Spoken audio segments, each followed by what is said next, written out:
Hello दोस्तों, कैसे हैं आप सभी। आप सभी का आज हमारे 200वें एपिसोड में हार्दिक स्वागत है। दोस्तों, आज हमने डबल सेंचुरी पार कर ली है और इसी के साथ जल्द ही ये कहानी भी समाप्त होने वाली है। तो आप लोग जल्द से कमेंट करके ज़रूर बताएं कि नई कहानी कैसी होनी चाहिए। तो दोस्तों, आज के 200वें एपिसोड में मैं मनदीप सुकून एफएम चैनल पर आपका फिर से स्वागत करता हूँ। सीक्रेट घर जमाई कहानी आपको अच्छी लगी है तो एक शेयर, एक लाइक और एक कमेंट जरूर से जरूर करें। आप लोग कहानी सुनने के बाद लाइक भी नहीं करते तो प्लीज लाइक जरूर कर दें। चलिए शुरू करते हैं एपिसोड नंबर 200। समर ने हंसकर सिर उठाया और कहा, फायर सूर्य एम्परर, तुम्हारी तलवार की एनर्जी मेरे पैर को पराजित नहीं कर सकती। चाहे तो तुम एक और हमला करके देख लो। उसकी अपमान भरी बात सुनकर एम्परर का चेहरा अपमान से पीला पड़ गया। वो पूरे कॉन्टिनेंट में फेमस था, फिर भी एक युवक उसका उपहास कर रहा था।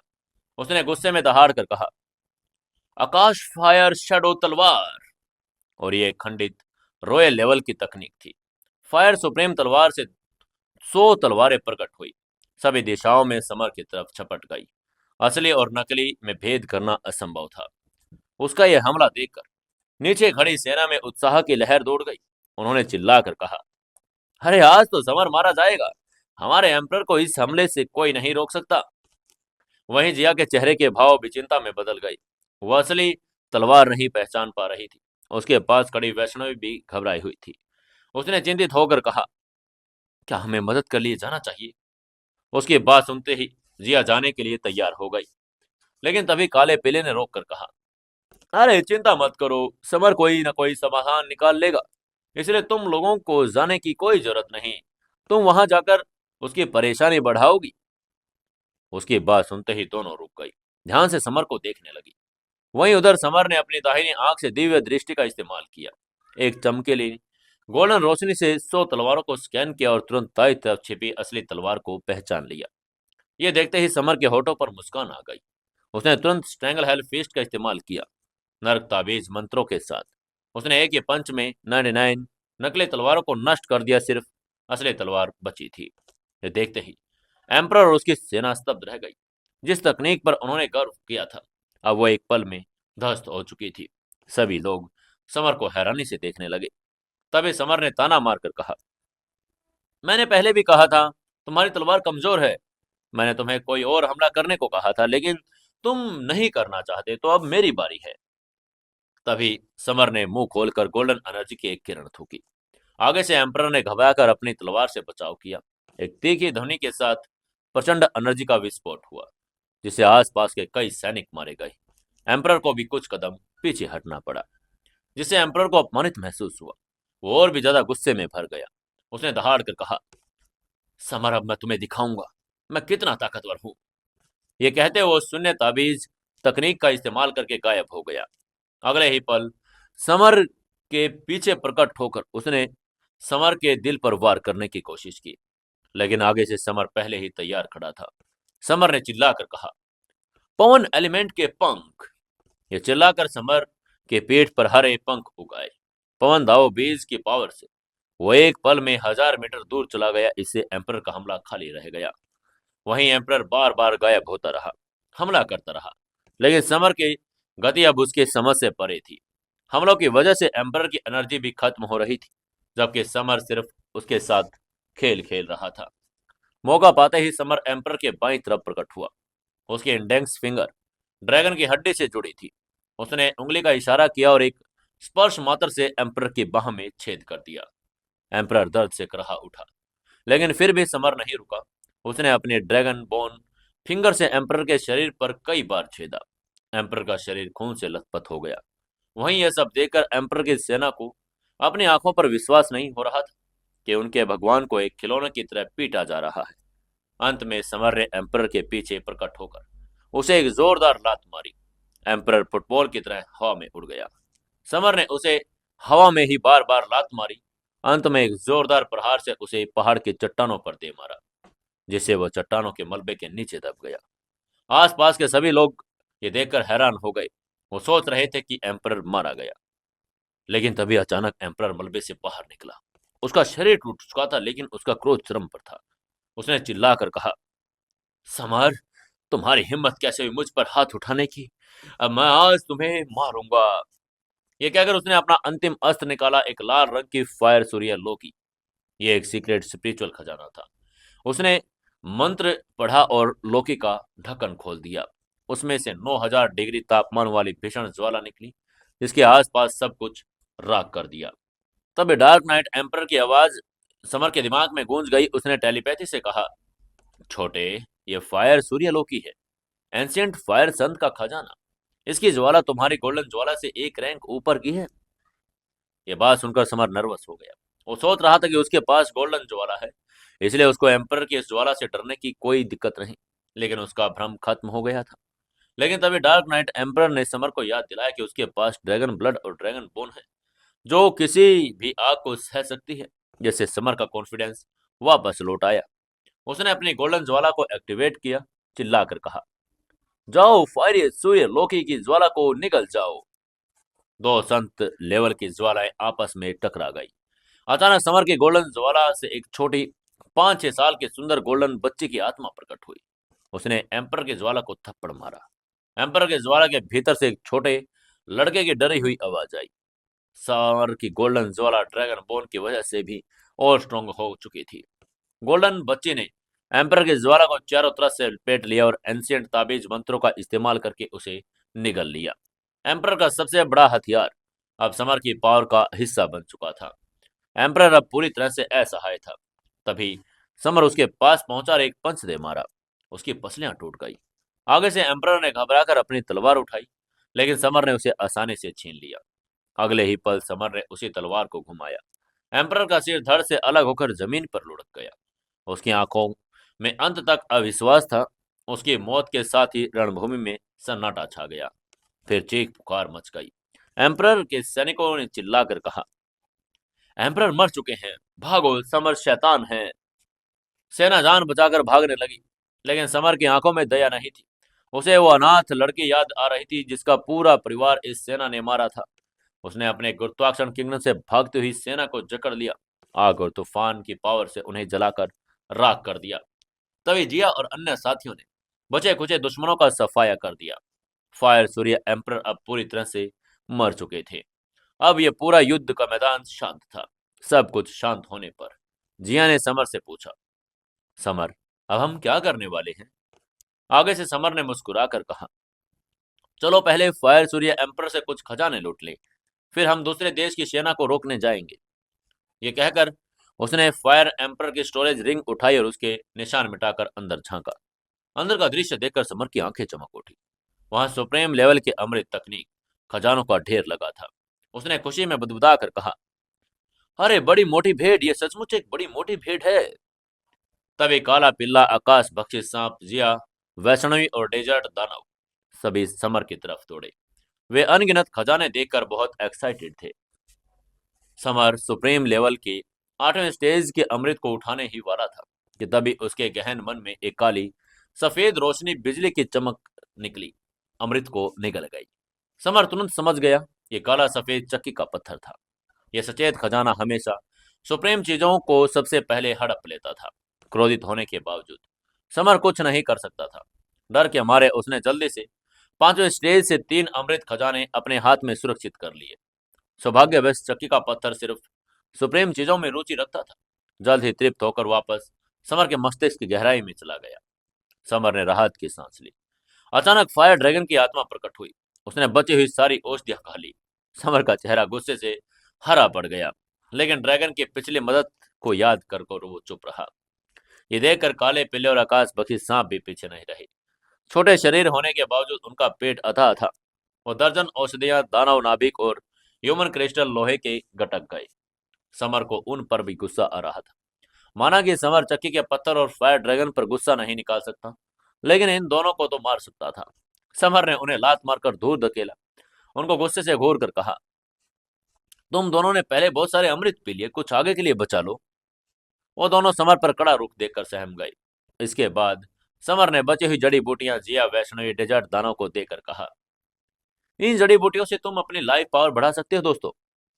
इसके बाद समर ने खजाने बांटे। जिया को परी मंत्र के कारण तकनीक की जरूरत नहीं थी, इसलिए उसने एक लाल कवच सेलेक्ट किया। वैष्णवी को एक कोमल तलवार मिली, जो सुप्रीम लेवल के दूसरे स्टेज की कलाकृति थी। डेजर्ट दानव को 5 किलोग्राम वजनी एक विशाल लाल हथौड़ा दिया गया। अब समर के पास 3 अमृत फायर सुप्रीम तलवार बची थी। खजाने बांटने के बाद समर ने मुस्कुराकर कहा, हमें जल्द से एक जगह ढूंढनी चाहिए। इन औषधियों को अवशोषित कर लेना चाहिए, फिर हम जाकर बाकी 3 एम्परर को मार डालेंगे। वो एक छुपी हुई गुफा में गई। समर ने वहां रक्षात्मक और मायावी व्यू रचनाएं स्थापित की। इसके बाद ध्यान में बैठकर समर ने सुप्रीम लेवल के 5वें स्टेज के अमृत की बोतल निकाली और उसको निगल गया। प्रचंड एनर्जी उसके लघु सूर्य स्पिरिचुअल नाभिक में समा गई। उसका नाभिक साधकों से अलग था, इसलिए उसे लेवल बढ़ाने में ज्यादा एनर्जी की जरूरत थी। इसलिए अमृत की तीसरी बोतल पीने के बाद उसके नाभिक पर 5 निशान चमक उठे। अब वो 5वें स्टेज में पहुंच चुका था। तभी जिया ने चिल्लाकर कहा, समर, प्लीज अपने सूर्य स्पिरिचुअल नाभिक को छुपा ले। हम इस भीषण गर्मी को सहन नहीं कर सकते। उसकी बात सुनते ही समर ने तुरंत अपनी गोल्डन ज्वाला के तापमान को कंट्रोल किया। फायर सूर्य एम्पर की ज्वाला निकलने के बाद उसकी गोल्डन ज्वाला अब ब्रह्मांड में 99वें स्थान पर थी। अब तापमान 9000 डिग्री पहुंच चुका था। उसके अपने नाभिक को कंट्रोल करने और बाकी सभी को अपने अपने खजानों को रिफाइन करने के बाद जिया ने उससे पूछा, समर अब बताओ, अब हम कहाँ जा रहे हैं? समर ने दृढ़ता से कहा, हम इंद्र प्रदेश के वेस्ट की तरफ जा रहे हैं। गोल्डन तीर देश वहीं पर है और अब हम गोल्डन तीर एम्पर को मार डालेंगे। ये कहने के बाद वो वहां से निकल पड़े। वहीं उधर वेस्ट में गोल्डन तीर एम्पर अपनी क्रूरता दिखा रहा था। वो अपने विशाल धनुष से गोल्डन तीर चलाकर शहर को ध्वस्त कर रहा था। उसने दहाड़ कर कहा, इंद्रप्रस्थ देश के तुम सभी लोग अपनी मौत के योग्य हो। समर ने मेरे बेटे को मारा, अब मैं तुम सबको मारकर उसका बदला लूंगा। समर जब वहां पहुंचा तो नीचे का दृश्य देखकर उसका खून खौल उठा था। तभी जिया ने गुस्से में कहा, धिक्कार है, गोल्डन तीर का एम्पर कितना क्रूर है। इन भोले भाले लोगों को मारने वाले को ऐसे ही मैं जाने नहीं दूंगी। तभी समर ने यान की स्पीड बढ़ाई, एम्पर के स्थान पर पहुंचा। एम्पर की सेना एक पहाड़ी पर विश्राम कर रही थी। समर ने बिना देरी किए जहाज से छलांग लगा दी। उसने अपनी फायर सुप्रीम तलवार से हजारों मीटर लंबी फायर एनर्जी छोड़ी, जिससे तलवार पहाड़ी दो हिस्सों में टूट गई। हजारों सैनिक विशाल दरार में गिरकर मारे गए। ये सब देखकर एम्पर क्रोधित हो गया। उसने गुस्से में हवा में उछल कर कहा, मेरी पीठ पीछे हमला करने वाले की हिम्मत कौन कर रहा है? आगे से समर ने ठंडे स्वर में कहा, ये तुम्हारा चाचा समर है। क्या तुम मुझे मारना नहीं चाहते थे? लो देख लो, मैं अब आ गया हूं। आज मैं तुम्हें और तुम्हारी पूरी सेना को खत्म कर दूंगा। ये कहते हुए समर ने अपनी तलवार फिर लहराई। लाखों सैनिकों का सफाया करना शुरू कर दिया। आत्म सुप्रीम लेवल के 5वें स्टेज पर पहुंचने के बाद वो अजय हो चुका था। कुछ ही पलों में उसने 2 लाख से ज्यादा सैनिकों को मार गिराया। ये देखकर एम्परर गुस्से में बिजली की स्पीड से समर की तरफ झपटा। उसने अपना गोल्डन सुप्रीम धनुष निकाला और एक मोटा तीक्ष्ण गोल्डन सुप्रीम तीर चला दिया। अंतरिक्ष को चीरता हुआ तीर समर की तरफ बढ़ गया। ये देखते ही गोल्डन तीर सेना उत्साहित हो गई। उन्होंने चिल्लाकर कहा, समर अपनी मौत को दावत दे रहा है। ये सुप्रीम लेवल के 8वें स्टेज का खजाना है। लेकिन आगे से समर ने उपहास पूर्ण मुस्कान के साथ कहा, मूर्खो, बस देखते रहो मैं क्या करता हूं। ये कहते हुए उसने अपनी हथेली पर नरक ताबीज और इंडेक्स फिंगर पर ड्रैगन बोन की पावर केंद्रित की। नंगे हाथों से उस तीर को पकड़ लिया। तीर उसकी हथेली में स्थिर हो गया। उसको ऐसे तीर पकड़ता देखकर पूरी सेना और एम्परर सन्न रह गई। उन्होंने हैरान होकर कहा, हे भगवान, गोल्डन सुप्रीम तीर समर ने पकड़ लिया, ये कैसे संभव है? तभी आगे से समर ने हंसकर कहा, गोल्डन तीर एम्परर, तुम्हारा गोल्डन सुप्रीम तीर कमजोर है। मैं तुम्हें वापस लौटा रहा हूं। और उसी की तरफ फेंक दिया। एम्परर ने बचने की कोशिश की, लेकिन तीर उसकी बाह को चीर गया। डर से कराहकर एम्परर ने 3 और तीर निकाले, एक साथ समर पर चला दिए। लेकिन समर अपने जगह पर डटा रहा। गोल्डन दाव बीज की मूल एनर्जी का इस्तेमाल किया और उनको फिर पकड़ लिया। समर ने हंसकर कहा, ये तुम्हारे तीर हैं, इसलिए ये तुम्हें ही वापस करता हूं। और फिर उसी की तरफ फेंक दिए। तीरों ने उसकी दोनों टांग और एक बाह को भेद दिया। तभी समर ने देरी न करके पवन संख एक्टिवेट किया और पलक झपकते ही एम्परर के सामने प्रकट होकर एक जोरदार पंच दे मारा, जिससे एम्परर की हड्डियां टूट गई और पीछे जा गिरा। एम्परर ने अविश्वास में पूछा, यह कैसे संभव है? तुम इतने कम समय में 5वें स्टेज पर कैसे पहुंच गए? आगे से समर ने तिरस्कार पूर्वक कहा, मैंने फायर सूर्य एम्पर को मारकर उसके संसाधनों का इस्तेमाल किया। उसने ही मेरी ताकत बढ़ाई। अब तुम भी उसके पास जाओ, तुम्हारे खजानों से मैं ताकत को और बढ़ा लूंगा। यह कहकर समर ने एक बार फिर फिस्ट का इस्तेमाल किया और उसके पंच से एम्पर का कवच चकनाचूर हो गया। उसका शरीर दो हिस्सों में बट गया। इसके बाद एम्पर की आत्मा ने भागने की कोशिश की, लेकिन समर ने शेर दहाड़ स्पिरिचुअल हमले का इस्तेमाल कर उसकी आत्मा को भी नष्ट कर दिया। उसने एम्पर को ऐसे मरता देखकर उसकी सेना कांप उठी। तभी समर ने एम्पर की स्टोरेज रिंग उठा ली और अपने साथी को ऑर्डर देकर कहा, इनमें से एक को भी जिंदा मत छोड़ना दोस्तों। इसके बाद काले पिल्ले जिया और अन्य साथियों के साथ मिलकर समर ने बची हुई सेना को खत्म कर दिया। 10 लाख सैनिकों में से कोई जिंदा नहीं बचा। अंत में समर ने अपनी गोल्डन ज्वाला से युद्ध के मैदान को जलाकर राख कर दिया, जैसे वहां कुछ अब हुआ ही नहीं था। समर ने युद्ध के मैदान में बिखरे शवों को जलाकर राख कर दिया था। महामारियों के फैलने से रोकने के लिए ऐसा किया था। इसके बाद गोल्डन तीर एम्पर के स्टोरेज रिंग की जांच की। उसकी आंखों में चमक आ गई। फायर सूर्य एम्पर के समान ही उसमें बेशकीमती खजाने थे। उसने दानव राक्षसी काले पीले और आकाश बख्शी सांप को कुछ दे दिया। जड़ी बूटियां जिया वैष्णवी डेजर्ट दानव को दी। उसने सुप्रीम लेवल के अमृत अपने लिए रख लिए। सबको खजाने देने के बाद गंभीरता से बोला, इंद्रप्रस्थ की दूसरी सीमाओं पर जाने से पहले हम इन्हें फिर से रिफाइन कर ले। वो जानता था कि पावर ही विजय की कुंजी है, इसलिए समर तुरंत पालथी मारकर बैठ गया और तीनों गोल्डन फायर अमृत की गोलियों को निगल गया। अमर मंत्र के प्रभाव में गोलियां पिघलकर गोल्डन जीवन सार में बदल गई। उसका लघु स्पिरिचुअल नाभिक दहक उठा। समर के शरीर से निकली प्रचंड गर्मी ने 100 फीट के दायरे में सबको जलाकर राख कर दिया। तभी उसके स्पिरिचुअल नाभिक पर छठा निशान उभर आया। वो आत्म सुप्रीम किंगडम लेवल के अब छठे स्थान पर पहुंच चुका था। उसकी यह ताकत देखकर पिल्ले ने आश्चर्यचकित होकर कहा, समर, तुम्हारी युद्ध पावर जबरदस्त है। चलो जल्दी से दूसरे बॉर्डर पर चलते हैं, बाकी दो एम्परर को मार डालेंगे। समर ने सिर हिलाकर कहा, हाँ हाँ चलो चलते हैं दोस्तों। और यह कहकर समर ने अपना स्पिरिचुअल जहाज निकाला और उसको लेकर वहां से उड़ गया। इंद्रप्रस्थ के साउथ बॉर्डर पर मृदा बॉर्डर कंट्री का एम्परर उसकी सेना विश्राम कर रही थी। तभी काले कपड़ों वाले एक जासूस ने घबरा कर वहां प्रवेश किया। उसने घुटने टेककर एम्परर को सूचना देकर कहा, हाइनेस, हाइनेस, मुझे अभी अभी खबर मिली कि फायर सूर्य और गोल्डन तीर के एम्परर को समर ने मार डाला। उसकी बात सुनकर एम्परर की आंखें अविश्वास से भर गई। उसने हैरान होकर कहा, यह कैसे संभव हो सकता है? वो दोनों आत्म सुप्रीम लेवल के 8वें स्टेज के फाइटर थे। उनके हिसाब से तो समर बहुत कमजोर है। फिर समर उन लोगों को कैसे मार सकता है? वही जासूस पसीने से तरबतर था। उसने डर के मारे कांप कर कहा, हाइनेस, ये सच है, क्योंकि हमें इस इंफॉर्मेशन को एक भागते हुए साधकों ने दिया। उसकी बात सुनकर एम्परर भी भयभीत हो गया। तभी उनको इन्फॉर्मेशन मिली कि निर्मल लकड़ी देश एम्परर आए हैं। निर्मल लकड़ी एम्परर, जिसका व्यक्तित्व टाइगर जैसा था, उसने अंदर आते ही कहा, मुझे अभी अभी खबर मिली है, फायर सूर्य एम्परर गोल्डन तीर एम्परर को समर ने मार गिराया। इसलिए मैं अपने 10 लाख आत्मसाधक सैनिक यहाँ लेकर आया, ताकि हम साथ मिलकर समर से निपट सकें। मिर्जा बॉर्डर एम्परर ने राहत की सांस ली और कहा, मुझे लगता है कि समर ने उन्हें एक एक करके हराया होगा, लेकिन हमारी संयुक्त पावर से हम निश्चित रूप से समर को मार सकते हैं। वहीं प्लानिंग बना रहे थे कि तभी अचानक बाहर पर एक जोरदार धमाका हुआ। एक खून से लथपथ सेनापति दौड़ता हुआ अंदर आया। उसने घबरा कर कहा, महाराज, हम पर हमला हो रहा है।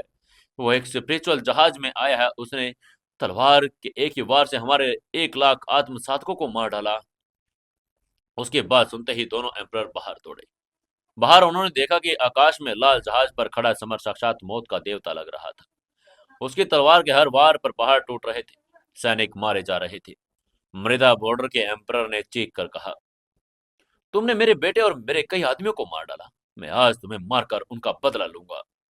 समर ने तिरस्कार पूर्वक कहा, तुम दोनों ने कई आत्मसाधकों और इंद्र प्रदेश के नागरिकों को मारा। आज तुम इसके लिए मरोगे। इसके बाद उसने अपने इंडेक्स फिंगर पर इशारा करके कहा, तुम दोनों मिलकर मुझ पर हमला करो, वरना मेरा ऐसे ही समय बर्बाद होगा। अगर तुम लोग मिलकर हमला करोगे तो मैं इकट्ठा ही तुम्हें नर्क में भेज दूंगा दोस्तों। तभी उसकी बात सुनकर सैनिक समर का मजाक उड़ाने लगे, लेकिन दोनों एम्परर ने खतरा भांप लिया था। मृदा बॉर्डर एम्परर ने अपना पृथ्वी सुप्रीम स्पिरिचुअल हथौड़ा निर्मल लकड़ी एम्परर ने लकड़ी सुप्रीम स्पिरिचुअल भाला निकाला और ये दोनों 8वें स्टेज के खजाने थे। हथियार समर की तरफ तेजी से बढ़े, जिसे देखकर जहाज पर बैठी वैष्णवी डर गई। उसने घबरा कर कहा, बहन जिया, क्या आपको लगता है कि समर ठीक रहेगा? जिया ने मुस्कुराकर कॉन्फिडेंस से कहा, चिंता मत करो, तुम्हें उस पर भरोसा करना चाहिए। उसको समर पर फुल कॉन्फिडेंस था। वहीं उधर समर ने हथियारों से बचने की कोशिश नहीं की। उसने एक हाथ से विशाल गोल्डन पंजा बनाया और दूसरे हाथ से पंच मारा। समर ने अपने नंगे हाथों से ही लकड़ी के भाले को पकड़कर तोड़ दिया, पृथ्वी के हथेड़े को पंच से चकनाचूर कर दिया। उसकी ये ताकत देखकर आसपास की सेना स्तब्ध रह गई। उनमें से किसी ने हैरान होकर कहा, अरे, मैंने क्या देखा? समर ने सुप्रीम लेवल के 8वें स्टेज के खजाने ही तोड़ दिए। वहीं इससे पहले कि एम्परर कुछ समझ पाते, समर पवन पंखों की मदद से बवंडर बनकर मृदा बॉर्डर एम्परर के सामने पहुंच गया। उसने एम्परर को ड्रैगन बोर और हेल फिस्ट की पावर से एक जोरदार पंच दे मारा। मृदा बॉर्डर एम्परर ने रोकने की कोशिश की, लेकिन समर की अपार पावर एम्परर का शरीर विस्फोट के साथ फट गया। वो मारा गया। उसकी आत्मा ने भागने की कोशिश की, लेकिन समर ने स्पिरिचुअल शेर दहाड़ का इस्तेमाल करके उसे भी निगल लिया। ये देखकर निर्मल लकड़ी एम्परर डर के मारे कांपने लगा। वो युद्ध का मैदान छोड़कर भागने लगा था, लेकिन समर ने उसका पीछा किया और एक ही पंच में उसके शरीर के भी चिथड़े उड़ा दिए। ये देखकर सेना में भगदड़ मच गई। उन्होंने डर के मारे चिल्लाकर कहा, अरे दोस्तों, सब कुछ खत्म हो गया, हमें यहाँ से भागना पड़ेगा। लेकिन तभी समर ने अपने साथियों को हमला करने का ऑर्डर दिया। 2 घंटे के भीतर 20 लाख सैनिकों का संहार कर दिया। इसके बाद समर ने दोनों एम्पररों की स्टोरेज रिंग लूटी। महामारी से बचने के लिए सभी शवों को भी जला दिया। लूट के बाद समर ने अपने साथियों को संसाधन दिए। सभी ने उनको तुरंत रिफाइन कर लिया। वैष्णवी, जो कभी सोचती थी कि आत्म हेवन एम्परर किंगडम लेवल ही उसकी लिमिट है, अब वो आत्म सुप्रीम किंगडम लेवल पर पहुंच चुकी थी। डेजर्ट दानव भी आत्म सुप्रीम किंगडम के छठे स्टेज पर पहुंच चुका था। इसके बाद समर ने मुस्कुराकर कहा, चलो शाही शहर वापस चलते हैं, दूसरे प्रिंस से मिलेंगे। इसी बीच समर के विजय की खबर पूरे क्रिम्सन फायर कॉन्टिनेंट में जंगल के आग की तरह फैल गई। किसी ने हैरानी के साथ साथी से बोला, अरे, मैंने सुना है देश के समर ने चारों एम्परर को मार डाला। वो सचमुच एक दानव है। समर अब एक किंवदंती बन चुका था। लोग ऐसे ही उसके बारे में हैरानी से बात कर रहे थे। वहीं दूर नॉर्थ में डार्क आइस सेक्ट में कियारा साधना कर रही थी। तभी ईस्ट सी ड्रैगन सेक्ट की तीसरी प्रिंसेस शीना दौड़ते हुए उसके पास आई। उसने चहक कर कहा, कियारा दीदी, कियारा दीदी, मैं आपको एक अच्छी खबर सुनाना चाहती हूँ। कियारा ने कहा, शीना, क्या खुशखबरी है? शीना ने मुस्कुराकर उसकी बात पूरी करके कहा, कियारा दीदी, समर ने क्रिम्सन फायर कॉन्टिनेंट के साउथ एरिया के चारों एम्परर को मार डाला। अब उसकी प्रसिद्धि पूरे कॉन्टिनेंट में फैल चुकी है। शेना के मुंह से खबर सुनकर कियारा का चेहरा खिल उठा। उसने अपनी छाती पर हाथ रखा और उत्साहत की सांस ली। डार्क आइस सेक्ट के ठंडे प्रांगण में कियारा की पतली पलकें हल्के से हिली।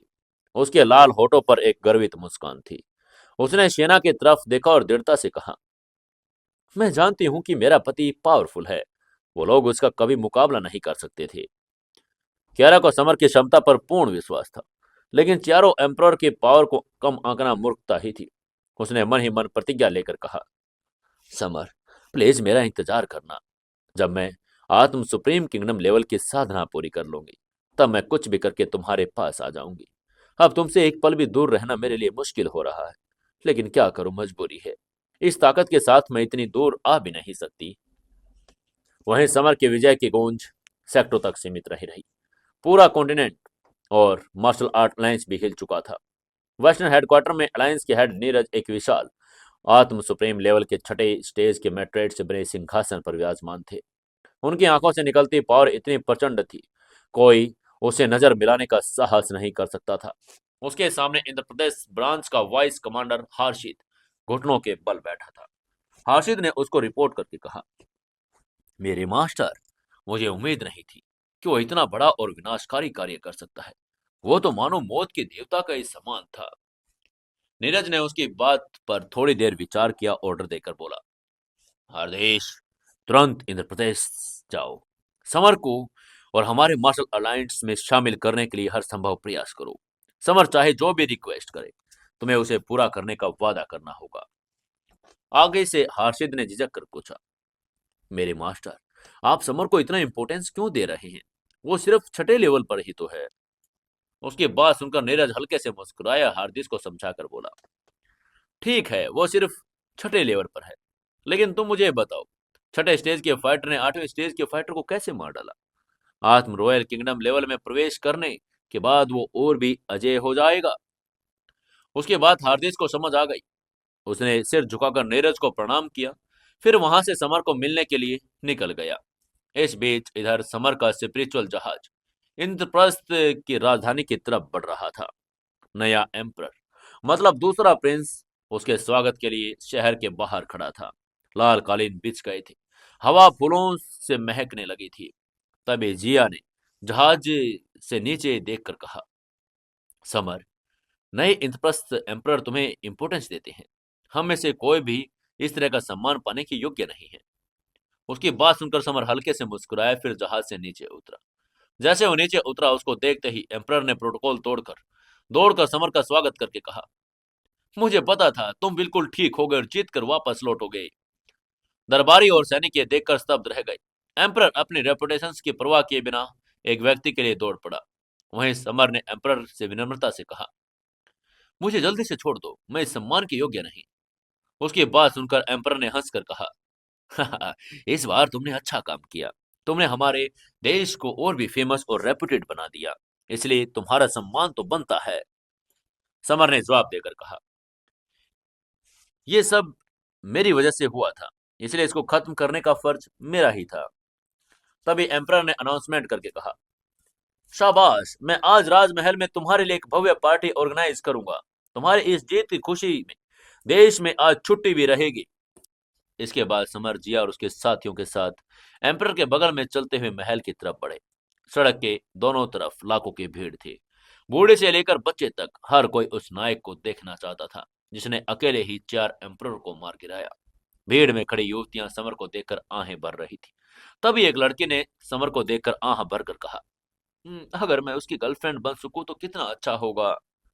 लेकिन तभी ने उसे दूसरी ने टोक कर कहा, अरे, तुम ऐसा कैसे सोच सकती हो? समर ने यह सब सुन लिया था। एक अजीब सी मुस्कान उसके चेहरे पर आ चुकी थी, लेकिन जिया का चेहरा ईर्ष्या से लाल हो गया। वो मन ही मन समर को अपना मान चुकी थी। तभी समर ने जिया का हाथ थाम लिया और धीरे से कहा, जिया, गुस्सा मत हो। तुम्हारे होते हुए मैं इन लड़कियों की तरफ अट्रैक्टिव कैसे हो सकता हूँ? बेशक मुझे सबसे ज्यादा तुम ही तो पसंद हो। समर की मीठी बातों ने जिया का गुस्सा तुरंत पिघला दिया। वहीं पीछे खड़े काले पिलर आकाश पक्षी सांप ने एक दूसरे को नफरत भरी नजरों से देखा, मानो कह रहे हो, ओह देखो, ये फिर से शुरू हो गया। वहीं जब शाही महल वो पहुंचे तो महल में जश्न की तैयारियां थी। एम्परर ने समर को सीधे ड्रैगन सिंहासन की तरफ खींचा और उस पर बैठने की कोशिश की। तभी समर ने झिझक कर कहा, यहां तुम्हें बैठना चाहिए, मैं तो बस एक तरफ बैठ जाऊंगा। लेकिन एम्परर नहीं माने। उसने जिद करके कहा, अगर आज तुम न होते तो मैं पहले ही मर गया होता। इसके बाद दरबारियों की आंखें फटी रह गई। एम्परर ने खुद समर को भोजन भी परोसा। एम्परर ने मुस्कुराकर समर से कहा, ये हरे ड्रैगन का है, इसे चक्कर देखो। फिर उसने स्काई फिनिक्स लिकर का प्याला भी भरा। खाने और पीने के बीच एम्परर ने अपनी प्लानिंग समर को बताकर कहा, समर, मैं उन पर हमला करने, उनके एरिया पर कब्जा करने और साउथ नेशन को एकजुट करने का प्लान बना रहा हूं। समर ने सहमति में कहा, बेशक, इससे इंद्रप्रस्थ और भी अधिक पावरफुल हो जाएगा। और वो ऐसे बात करते रहे और भोजन करने लगे। दावत के बाद समर अपने साथियों के साथ होटल लौट गया। वो लूट के माल को परिष्कृत करने के लिए उत्सुक था, लेकिन जैसे ही उसने अंदर झांका वो सन्न रह गया। रिंग्स खाली थी, सारे अमृत, जड़ी बूटियां, लाइफ पावर पत्थर गायब थे। सारे पत्थर, अमृत, जड़ी बूटियां, लाइफ, सब गायब थे। तभी डार्क नाइट एम्पर की आवाज गूंजी। उसने टेलीपैथी से कहा, छोटे, तुम्हारी दोनों अंगूठियों से मौजूद खजाने को मयूर दानव महारानी ने सोख लिया है। उसकी बात सुनकर समर अवाक रह गया। वो एंशियंट मोरनी जो उसके स्टोरेज रिंग में सो रही थी, जागने के लिए उसके सारे संसाधन को खा गई थी। समर ने देखा कि वो 7 रंग की रोशनी में लिपटी हुई थी, लेकिन अभी भी गहरी नींद में थी। समर निराश था, लेकिन वो जानता था कि एक बार जागने पर वो भयानक सहयोगी साबित होती है। अगले सुबह समर और उसके साथी तैयार थे। रात भर के प्रैक्टिस और बचे हुए संसाधनों से जिया और अन्य साथी अब आत्म सुप्रीम लेवल के छठे स्टेज पर पहुंच चुके थे। वो सभी तैयार होकर महल की तरफ चल पड़े। महल पहुंचने पर उन्होंने एम्पर को चिंतित अवस्था में टहलते देखा। उसको ऐसे चिंता में भरा देखकर समर ने उससे पूछा, क्या हुआ? एम्परर ने घबराहट में जवाब देकर कहा, मैंने कल रात फायर सूर्य देश पर हमला करने के लिए 2 लाख आत्मसाधकों की सेना भेजी थी, लेकिन उन सभी को एक ही व्यक्ति ने मार डाला। उसकी बात सुनकर समर की भौहें तन गई। फायर सूर्य एम्परर के मरने के बाद अब कौन इतना पावरफुल बचा था?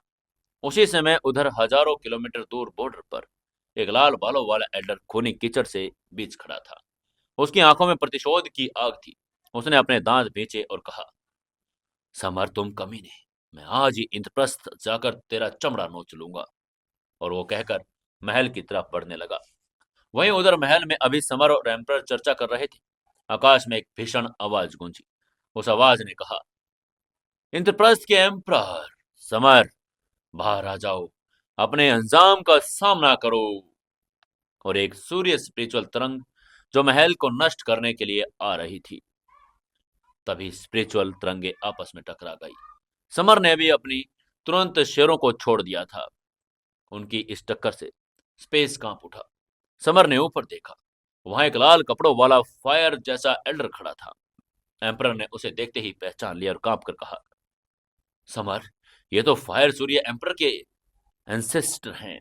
मुझे लगा था कि उनकी मौत 500 साल पहले हो गई। वो इस समय सबसे पावरफुल फाइटर के रूप में जाने जाते थे। समर ने उस एल्डर को देखा जिसकी उपस्थिति ही आकाश और पृथ्वी को अस्थिर कर रही थी। उत्सव का माहौल अब एक भयानक युद्ध के मैदान में बनने वाला था। अब लक्ष्य उसका एक ही था, सिर्फ समर की मौत।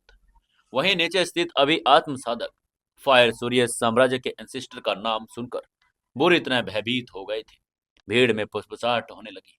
उनमें से किसी ने हैरान होकर कहा, वो सचमुच 1000 साल पहले का एक राक्षस है। इस बार समर सचमुच खतरे में पड़ जाएगा। उन्हें लग रहा था कि समर की विजय यात्रा यहीं समाप्त हो जाएगी, लेकिन समर बेफिक्र था। उसकी दूरदर्शिता ने देख लिया कि एंसेस्टर के चेहरे पर हल्के भूरे निशान हैं। वो किसी पुरानी चोट से ग्रस्त हैं। समर ने मुस्कुराकर एम्परर के कंधे पर थपथपा कर कहा, चिंता मत करो, फायर सूर्य देश के एंसेस्टर मेरा बिल्कुल मुकाबला नहीं कर सकते। मैं उसे मार डालूंगा। उसकी बात एंसेस्टर ने भी सुन ली। उसने अहंकार से हंसकर उंगली करके कहा, बच्चे, मैं 1000 साल से अधिक समय से जिंदा हूं। अब जब मैं और भी अधिक पावरफुल हो गया, तो तुम्हारी हिम्मत कैसे हुई मुझे मारने की बात करने की? लेकिन आगे से समर ने जवाब देने की बजाय सीधे कार्रवाई की। उसने डायमेंशनल ताबीज का इस्तेमाल कर डायमेंशनल में कदम रखा और पलक झपकते ही एंसेस्टर के बगल में चला गया। उसने अपने गोल्डन फिस्ट से एंसेस्टर के दिल पर वार किया। एंसेस्टर ने पलटवार किया। दोनों के पंच आपस में टकरा गए। एक भीषण धमाका हुआ। समर ने तुरंत नीचे एक सुरक्षा दीवार बनाई ताकि रहजमहल नष्ट न हो जाए। धुआं छटने पर देखा गया कि एंसेस्टर 2 कदम पीछे हट गया था। भीड़ और एंसेस्टर दोनों स्तब्ध थे। 1000 साल पुराने राक्षस को एक युवक ने पीछे धकेल दिया। तभी समर ने ताना मारकर कहा, बुरा नहीं है, तुम्हें मेरे पंच को रोक लिया। देखते हैं तुम कितने पंच सह सकते हो। तभी समर ने मॉडल बॉडी और गोल्डन दाव बीज को एक्टिवेट कर दिया। एंसेस्टर पर पंचों की बरसात कर दी। हर पंच हवा में विस्फोट कर रहा था। उसकी ये बात सुनकर एंसेस्टर अपनी फायर पावर के बावजूद पीछे हटने को मजबूर हो गया और अंततः गिर पड़ा था। अपमानित होकर एंसेस्टर ने अपनी स्टोरेज रिंग से 10 लाल झंडे निकाल लिए। ये एम्परर लेवल ज्वाला व्यू रचना के ध्वज थे। एंसेस्टर ने चिल्लाकर कहा, ज्वाला सरणी निर्माण। झंडे विशाल हो गए। उन्होंने समर को आग में समुद्र में घेर लिया। ये देखकर बाहर खड़े एम्परर और जिया घबरा गए। वो समर की मदद करने के लिए आगे बढ़ने लगे, लेकिन पिल्ले ने रोक कर कहा, अरे रुक जाओ दोस्तों, समर पर भरोसा तो रखो। आग के भीतर डार्क नाइट एम्परर ने समर को बताकर कहा, यह एम्परर लेवल का चाल है, लेकिन मैं तुम्हारी मदद कर सकता हूँ। डार्क नाइट एम्परर ने अपनी काली रोशनी व्यू रचना की खामी ढूंढ ली। 10वां झंडा। समर ने पहले अपनी तलवार से हमला किया, लेकिन वो विफल रहा। फिर उसने अपनी गोल्डन ज्वालाओं का इस्तेमाल किया, जिसका तापमान 9000 डिग्री था। समर ने उंगलियों से गोल्डन ज्वाला फेंकी। गोल्डन ज्वाला झंडे से टकराई और उसे राख कर दिया। एंसेस्टर की व्यू रचना टूट गई। समर बिल्कुल सुरक्षित बाहर आ गया। एंसेस्टर को अपनी आंखों पर विश्वास नहीं हुआ। उसका सबसे बड़ा हथियार भी अब नष्ट हो चुका था। तभी समर ने खतरनाक किलिंग इंटेंट के साथ कहा, जब शेर दहाड़ता नहीं है तो लोग उसे बीमार बिल्ली समझ लेते हैं। आज मैं तुम्हें इस शेर की असली पावर दिखाऊंगा और मैं तुम्हें फायर सूर्य एम्पर के पास नरक में भेज दूंगा। ये कहकर समर ने पवन पंख फैलाए एंसेस्टर की तरफ एक गोल्डन एनर्जी की किरण छोड़ी। एनर्जी किरण ने एंसेस्टर को हथेलियों और अंगों को छेद कर दिया। उसने मुंह खोला और स्पिरिचुअल स्वर तकनीक का इस्तेमाल किया। एक जलता हुआ स्पिरिचुअल गोला जो आत्मा को नष्ट करने के लिए था समर की तरफ आगे बढ़ने लगा। लेकिन उसके इस हमले को देखकर समर ने तिरस्कार पूर्वक हंसकर अपने मन में फायर ड्रैगन की आत्मा को बुलाया। उसने टेलीपैथी से फायर ड्रैगन से कहा, सीनियर फायर ड्रैगन प्लीज बाहर आइए। तभी एक विशाल लाल ड्रैगन प्रकट हुआ। उसने स्पिरिचुअल सूर्य को देखा जो उसका पसंदीदा भोजन था। उसे एक ही झटके में निकल गया। इसके बाद ड्रैगन एंसेस्टर के मन में दाखिल हुआ और वहां छिपे स्पिरिचुअल सूर्य बीज और एंसेस्टर की सारी स्पिरिचुअल एनर्जी खा ली। एंसेस्टर अब सिर्फ एक सूखा हुआ खोल रह गया था। उसकी आंखों में मौत का भय था। तभी समर ने एक विशाल पंच बनाया और एंसेस्टर के शरीर को चकनाचूर कर दिया। फायर सूर्य देश का एंसेस्टर मारा जा चुका था। उसकी मौत के साथ ही राजमहल का प्रांगण जयकारों से गूंज उठा। समर अब उनके लिए देवता समान था। वहीं उसको मारने के बाद समर ने एंसेस्टर की स्टोरेज रिंग उठा ली। अंदर सब खाली था सिवाय एक मुट्ठी के आकार के काले पत्थर के। समर ने उसे उठाने की कोशिश की लेकिन वो भारी था, जैसे वो लाखों किलोग्राम से वजनी हो। समर ने उसे बाद में जांचने के लिए अपनी स्टोरेज रिंग में रख लिया। तभी एम्परर ने कृतज्ञता व्यक्त करके कहा, समर ये सब तुम्हारी वजह से हुआ है। तुम्हारे बिना निश्चित रूप से ये सब कुछ आज खत्म हो जाता। तुम्हारा बहुत बहुत शुक्रिया।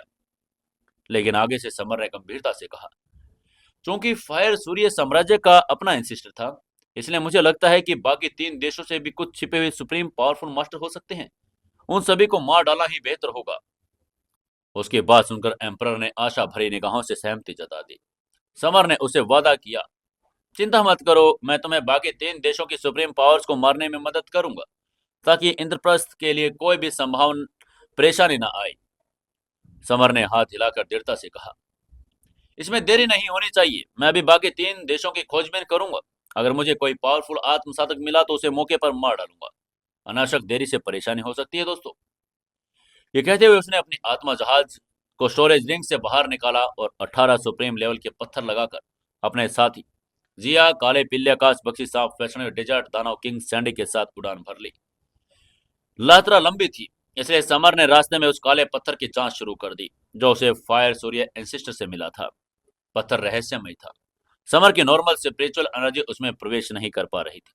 समर ने ठंडी नजर से कहा, मुझे विश्वास नहीं हो रहा कि तुम इतने कठोर हो, लेकिन मैं आज तुम्हें जरूर पहचान लूंगा। उसने अपने दिव्य दृष्टि का इस्तेमाल किया। उसकी आंखों से निकली 3 मीटर लंबी गोल्डन रोशनी ने पत्थर को भेद दिया। अंदर का दृश्य देखकर वो दंग रह गया। यह पत्थर असल में हजारों किलोमीटर तक फैला एक विशाल मेट्रेड शहर था, जिसे इस आत्म रॉयल किंगडम लेवल के मास्टर को ने संकुचित कर दिया था। पत्थर के केंद्र में एक सूत्र लिखा था, रॉयल लेवल की गुरुत्वाकर्षण तकनीक। निर्देश स्पष्ट थे, अगर कोई इसके भीतर निहित गुरुत्वाकर्षण रूल्स को समझ ले तो वो गुरुत्वाकर्षण फोर्स से 2000 किलोग्राम अधिक फोर्स उत्पन्न कर सकता है। समर की प्रतिभा तो अद्वितीय थी ही। पुनर्जन्म और दिव्य आत्माओं के साथ रहने के कारण उसने जल्दी से तकनीक को समझ लिया। जब उसने आंखें खोली तो उसकी आंखों से निकली काली रोशनी जिसने सामने पहाड़ में 2 बड़े छेद कर दिए। तभी जिया ने आश्चर्य से पूछा, समर तुम्हारी आंखों में ये काली रोशनी कैसे आ गई? समर ने उसके गालों की चुटकी ली और जवाब देकर बोला, ये एक रहस्य है, ये रॉयल लेवल ग्रेविटी टेक्निक है। जिया ये सुनकर एक्साइटेड हो गई। समर ने इसके बारे में डिटेल में पूछने लगे। समर ने उसको सब कुछ बताया। वैसे ही आगे बढ़ते रहे। रास्ते में कुछ विशाल उड़ने वाले राक्षसी जानवरों में समर को तिरस्कार से देख रहे थे। उसने चिल्लाकर कहा, रॉयल लेवल ग्रेविटी तकनीक। उसी के साथ काला भौर बन गया और 2000 गुना गुरुत्वाकर्षण बल पैदा हो गया। आकाश में उड़ रहे दर्जनों सुप्रीम लेवल के राक्षस चीखते हुए जमीन पर गिर गए। जल्दी वो लोग गोल्डन तीर देश के शाही महल में पहुंचे। महल बड़ा भव्य था लेकिन समर की नजरें जमीन के नीचे थी। उसे महल के 1000 नीचे ताबूत में छिपी कमजोर लाइफ पावर महसूस हुई। ये गोल्डन तीर देश का एंशियंट एंसेस्टर था। तभी देश नया एम्परर और उसके सैनिक बाहर निकल आए। नए एम्परर ने चिल्लाकर कहा, तुम कौन हो? राजमहल के ऊपर उड़ने की हिम्मत कैसे कर रहे हो? समर ने जवाब देने के बजाय उसकी आंखों से काली रोशनी छोड़ी, जिसने एम्परर को दो टुकड़ों में बांट दिया। उसको मारने के बाद समर ने नीचे की तरफ देखकर चिल्लाकर कहा, गोल्डन तीर देश के एंसिस्टर, बाहर आओ और अपने इंजाम का सामना करो। तभी जमीन के नीचे से एक बूढ़ी क्रोधित आवाज आई, मेरी नींद में कौन खलल डाल रहा है? उसकी आवाज सुनते ही समर ने तलवार से जमीन को चीर दिया। तभी एक कंकाल जैसा एल्डर, जो सिर्फ हड्डियों का ढांचा था, ताबूत से बाहर निकला। वो भी एनर्जी विचलन के कारण घायल था, लेकिन उसकी आभा अभी भी खतरनाक थी। समर ने उसको देखकर कहा, तुम्हारे सोने के लिए 1000 साल काफी थे। इससे ज्यादा अगर तुम सो रहे हो तो मैं तुम्हें आज नर्क में भेज दूंगा। तुम वहां आराम ही आराम कर सकते हो। उसकी बात सुनकर असिस्टेंट ने जोर से हंसकर कहा, मुझे मारने की सोच रखना तुम्हारी बड़ी धृष्टता है। ये बात तुम्हें अभी कुछ देर में पता चलेगी। लेकिन उससे पहले ही समर ने उसकी बात को बीच में काट कर चीख कर कहा, गुरुत्वाकर्षण का 2000 गुना। आशीष जो हमला करने के लिए उड़ने वाला था, अचानक एक अदृश्य पहाड़ के नीचे दब गया, जमीन पर गिर पड़ा। वो हिल भी नहीं पा रहा था। उसने एक स्पिरिचुअल हमला किया, लेकिन समर ने स्पिरिचुअल शेर दहाड़ से उसे निगल लिया। इसके बाद समर पवन पंखों के साथ बॉन्डर बनकर एंसिस्टर के पास पहुंचा। उसने लगातार 20 जोरदार पंच मारे। एंसिस्टर का कवच और शरीर चकनाचूर हो गए। अंत में समर ने उसकी भागती हुई आत्मा को भी नष्ट कर दिया। इसके बाद समर ने मृदा बॉर्डर और 6 वन देशों की यात्रा की। अपनी नई गुरुत्वाकर्षण पावर और फायर सुप्रीम तलवार के साथ उसने वहां छिपे एंसिस्टर को आसानी से मार डाला। ये दिन साउथ क्रिम्सन फायर कॉन्टिनेंट के इतिहास में ब्लड डे बन गया। 4 देशों के एम्परर, उनके एंशिएंट एंसिस्टर मारे जा चुके थे।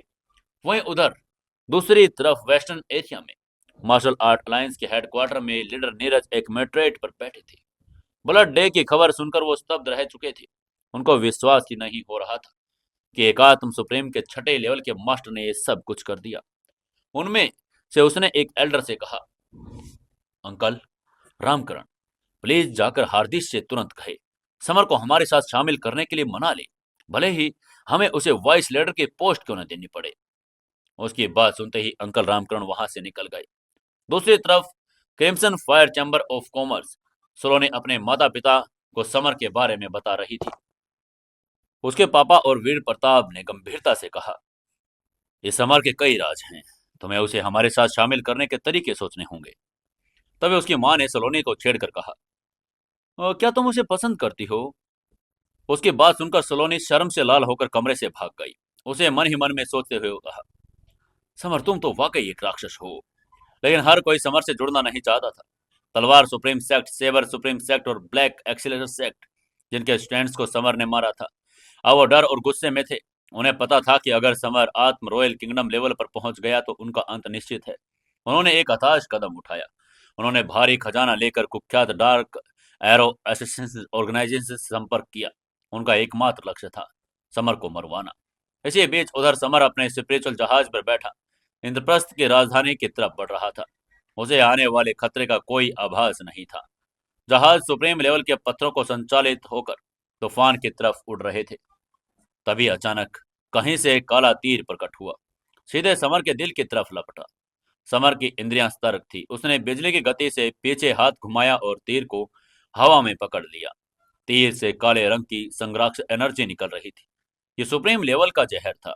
उसको देखते ही समर का चेहरा गंभीर हो गया। उसने अपनी भौहें सिकोड़ कर कहा, कायर, क्या तुम्हें लगता है कि डायमेंशंस में छिपे रहकर तुम मुझसे बचकर रह जाओगे? मैं तुम्हारा कुछ नहीं बिगाड़ सकता। चुपचाप बाहर निकलो और मेरा सम्मान करो। उसने अपनी गोल्डन ज्वाला से जहर को भस्म कर दिया और अपनी दिव्य दृष्टि से डायमेंशन में छिपे किलर को देख लिया। उसने स्पेस को फाड़कर काले कपड़े पहने उस व्यक्ति की गर्दन को दबोच लिया। उस किलर ने अविश्वास में कहा, असंभव, तुम डायमेंशंस में कैसे घुस गए? समर ने ठंडे लहजे में कहा, क्या तुम्हें लगता है कि वर्ल्ड ताबीज लिपियों का ज्ञान सिर्फ तुम्हारे पास है? अब चुपचाप मुझे बताओ कि तुम्हें किसने भेजा। लेकिन आगे से किलर ने उसकी बात का जवाब देने की बजाय सुसाइड करने के लिए जहर निकालने की कोशिश की, लेकिन समर ने उसे रोक दिया। जब वो बताने के लिए नहीं माना तो समर ने अपनी शैडो गोड आई तकनीक का इस्तेमाल किया। उसकी लाल आंखें चमक उठी और किलर का दिमाग उसके वश में हो गया। सम्मोहित किलर ने तोते की तरह सब कुछ बताकर कहा, मुझे डार्क एरो एसेसिन ऑर्गेनाइजेशन ने भेजा है। उनका हेडक्वार्टर ब्लैक क्लाउड माउंटेन में है। उसके मुंह से इन्फॉर्मेशन सुनकर जिया ने चिंतित होकर समर को बताया कि कॉन्टिनेंट का 10वां सबसे खतरनाक गिरोह है। वहीं समर की आंखों में खतरनाक किलिंग इंटेंट था। उसने गुस्से में किलर की गर्दन तोड़ दी और ठंडे स्वर में कहा, पहले हम ब्लैक माउंटेन क्लाउड पर जाएंगे, इस ऑर्गेनाइजेशन को नष्ट करेंगे। मैं अपने आसपास के लोगों का खतरा बर्दाश्त नहीं कर सकता। ये कहकर उसने जहाज उस तरफ घुमा दिया। 3 घंटे में जहाज काले बादलों से घिरे एक पर्वत पर पहुंच गया, जिसे ब्लैक क्लाउड माउंटेन कहा जाता था। वहां सुरक्षा के लिए तैनात राक्षसी जानवरों ने समर पर हमला किया, लेकिन समर के लिए वे चींटियों के समान थे। उसने अपनी फायर सुप्रीम तलवार के एक वार से सुरक्षा घेरा तोड़ दिया। तभी पहाड़ का असली चेहरा सामने आया। सैकड़ों किलर्स वहां प्रैक्टिस कर रहे थे। उनके ट्रेनर ने समर को देखते ही चिल्लाकर कहा, तुम कौन हो? तुम्हारी यहां आने की हिम्मत कैसे हुई? क्या तुम मरना चाहते हो? आगे से समर ने मुस्कुराकर कहा, मैं समर हूं। मैं अपने आपका बॉस हूं, और तुम अपने बॉस से कहो कि यहां आए और मेरे से बात करे। तुम मेरे साथ बात करने के लायक नहीं हो। उसकी बात सुनकर ट्रेनर जोर से हंस पड़ा। उसने ताना मारकर कहा, हमारे मास्टर साधना कर रहे हैं, तुम उनसे मिलने की स्थिति में नहीं हो। उसके बाद उसने प्रैक्टिस कर रहे 300 किलर्स को हमला करने का ऑर्डर दिया। समर ने बिल्कुल दया नहीं दिखाई। उसने चिल्लाकर कहा, गुरुत्वाकर्षण का 2000 गुना। एक अदृश्य पहाड़ जैसा प्रेशर किलर्स पर आ गिरा। वो सभी जमीन पर चिपक गए। तभी ऑर्गेनाइजेशन का लीडर रघबीर, एक 500 साल पुराना बूढ़ा शैतान, बाहर निकला। अपने अपने स्टैंड्स की लाशें देखी और उनको देखते ही वो क्रोध से पागल हो गया। रघबीर ने गुस्से में चिल्लाकर कहा, यकीन मानो मैं आज तुम्हारे टुकड़े कर दूंगा। शैतानी दाव तकनीक का उसने इस्तेमाल कर दिया था। तभी काले कोहरे से बने अनगिनत कंकाल समर की तरफ बढ़ गए, जिन्हें देखकर वैष्णवी भी डर गई। लेकिन समर को कोई फर्क नहीं पड़ा। वो बिल्कुल शांत था और उसने अपनी स्टोरेज रिंग से बिजली रत्न निकाल लिया। बिजली और गरज के सैकड़ों गोले निकले। बिजली बुराई की सबसे बड़ी शत्रु थी। कंकाल बिखर गए और रघुवीर बुरी तरह झुलस गया। रघुवीर ने डर के मारे भागने की कोशिश की, लेकिन समर ने उसे पकड़ लिया और उसकी पसलियां तोड़ दी। फिर शैडो गोड आई का इस्तेमाल किया। रघुवीर से पूछा कि उसको किसने सुपारी दी। रघुवीर ने सुस्ती से जवाब देकर कहा, स्वॉर्ड सुप्रीम, सेबर सुप्रीम और ब्लैक एक्सेलस सेक्टों के सेक्ट मास्टर ने तुम्हें मारने का ऑर्डर दिया। समर को अब अपने असली दुश्मनों का पता चल चुका था। उसने रघुवीर को मारा, उसकी आत्मा को निगल लिया और ऑर्गेनाइजेशन सारा खजाना लूट लिया। इसके बाद प्रतिशोध एक और दौर शुरू हुआ। समर ने स्पिरिचुअल जहाज तीनों सेक्टरों की तरफ मोड़ दिया। इसी बीच उधर इंद्रप्रस्थ के महल में तनाव का माहौल था। एम्परर कांप रहे थे। उनके चारों तरफ क्रिम्सन फायर कॉन्टिनेंट की सबसे बड़ी पावर्स रिप्रेजेंटेटिव बैठे थे, और martial art lines, planetary pavilion और स्पिरिचुअल ट्रेजर पेवेलियन जैसी पावर्स थी। वो लोग समर का इंतजार कर रहे थे। तभी सलोनी ने बीच में आकर पूछा, मैं समर से मिलना चाहती हूँ। अभी सलोनी ने बात पूरी नहीं की थी, तभी एक गार्ड दौड़ता हुआ आया। उसने झुककर एम्परर से कहा, एम्परर, मास्टर समर आ गए हैं। तभी उनके पीछे समर ने हॉल में प्रवेश किया, और जैसे ही हॉल में दाखिल हुए, सभी की निगाहें उस पर टिक गई। उसने भीड़ में सलोनी को देखा और मुस्कुराकर उसको छेड़ा। सलोनी, हम बहुत दिनों बाद मिल रहे हैं। पिछले कुछ दिनों में तुम और भी ज्यादा खूबसूरत हो गई हो। उसके मुंह से अपनी तारीफ सुनकर सलोनी शर्म से लाल हो गई। वहीं पास खड़ी जिया ईर्ष्या से जल भुन गई थी। उसने समर के पांव पर जोर से चिकोटी काटी और कहा, दूसरी लड़कियों को लाइन मारने की कोशिश मत करो, वरना मैं तुम्हारी जान ले लूंगी। उसकी धमकी सुनकर समर ने अपनी आंखें घुमाई और चुटकी के दर्द से हल्के से आंख भरी। तभी यतिन अपने लीडर के साथ आगे बढ़ा। उसने मुस्कुराकर सम्मान के साथ कहा, समन, मैं आपको प्लेनेटरी पेवेलियन के वाइस कमांडर सुखमन से मिलवाना चाहता हूँ। सुखमन, जो एक प्रभावशाली एल्डर था, उसने समर को प्रशंसा भरी नजरों से देखा, उसके आगे प्रस्ताव रखा और बोला, मैंने सुना है कि आपने 4 महान देशों के एंसेस्टर को मार डाला। आपकी इस ताकत से हमारा प्लेनेटरी पेवेलियन इंप्रेस हो गया है। क्या आप प्लेनेटरी पेवेलियन में शामिल होने के इच्छुक हैं? मैं आपको एक रॉयल लेवल का अमृत प्रदान कर सकता हूँ। उसकी बात सुनकर पूरा दरबार स्तब्ध रह गया। रॉयल लेवल का अमृत, ये एक ऐसा खजाना था जिसके लिए लोग सिर्फ अपनी जान दे सकते थे। दरबार में खड़े आत्म साधक जलन से समर को देखने लगे। समर अब सिर्फ एक फाइटर नहीं, कॉन्टिनेंट की सबसे वांछित पावर बन गया था। Planetary pavilion crimson fire continent का सबसे पावरफुल औषधि सेक्ट था। अफवाह थी कि उनके पास रॉयल लेवल की औषधियां बनाने की क्षमता थी। वहीं इंद्रप्रस्थ एम्परर ने आश्चर्य से समर की तरफ देखा और उसने धीरे से फुसफुसाकर समर से कहा, जल्दी करो या तो हाँ कह दो। अगर तुम प्लेनेटरी पेविलियन में शामिल हो जाते हो तो तुम्हें रॉयल लेवल का अमृत मिल जाएगा। वहीं समर ने एक पल सोचा और सिर हिलाकर कहा, मास्टर सुकमन, मेरे बारे में इतना अच्छा सोचने के लिए धन्यवाद, लेकिन फिलहाल मेरा किसी भी ऑर्गेनाइजेशन में शामिल होने का प्लान नहीं है। उसकी बात सुनकर सुखमन के चेहरे पर निराशा छा गई। इसके बाद व्यू रचना, फॉर्मेशन पवेलियन और स्पिरिचुअल ट्रेजर पवेलियन ने भी अपने प्रस्ताव रखे, लेकिन समर ने सबको रिजेक्ट कर दिया। उसे किसी चीज में इंटरेस्ट ही नहीं था। सभी रिप्रेजेंटेटिव असफल हो चुके थे। तभी क्रिम्सन फायर बिजनेस अलायंस की सलोनी ने एक रहस्यमयी मुस्कान बिखेरी। वो समर के पास गई और बोली, अगर तुम हमारे अलायंस में शामिल होने के इच्छुक हो तो मैं तुम्हें एक ऐसा रहस्य बताऊंगी जिसमें आपकी इंटरेस्ट जरूर होगा। उसकी बात सुनकर समर ने थोड़ा हैरान और कंफ्यूजन में पूछा, क्या रहस्य है? सलोनी ने धीरे से जवाब देकर कहा, क्या तुम कियारा नाम की किसी लड़की को ढूंढ रहे हो? मुझे पता है कि वो कहाँ है। कियारा का नाम सुनते ही समर का दिल जोर से धड़कने लगा। उसे गहरी सांस लेकर जल्दी से सलोनी से पूछा, सलोनी, अगर तुम सच कह रही हो तब मैं क्रिम्सन फायर बिजनेस अलायंस में शामिल हो जाऊंगा। उसकी ये बात सुनते ही बाकी के रिप्रेजेंटेटिव का दिल टूट गया। उसके खजाने बेकार हो गए, जबकि सलोनी ने कुछ शब्दों से ही बाजी मार ली थी। अब क्या करेगा समर? क्या करेगी सलोनी? क्या समर उसके अलायंस में शामिल होगा? क्या कियारा को ढूंढ पाएगा या नहीं? जानने के लिए जुड़े रहिए अपनी इस कहानी सीक्रेट घर जमाई के साथ। दोस्तों, कहानी को ज्यादा से ज्यादा शेयर करें, कमेंट करें और एक प्यारा सा लाइक जरूर कर दें। और हमें ये जरूर बताएं कि आगे की जो भी कहानियां आएंगी वो आप लोग किस तरीके की कहानियां सुनना पसंद करेंगे।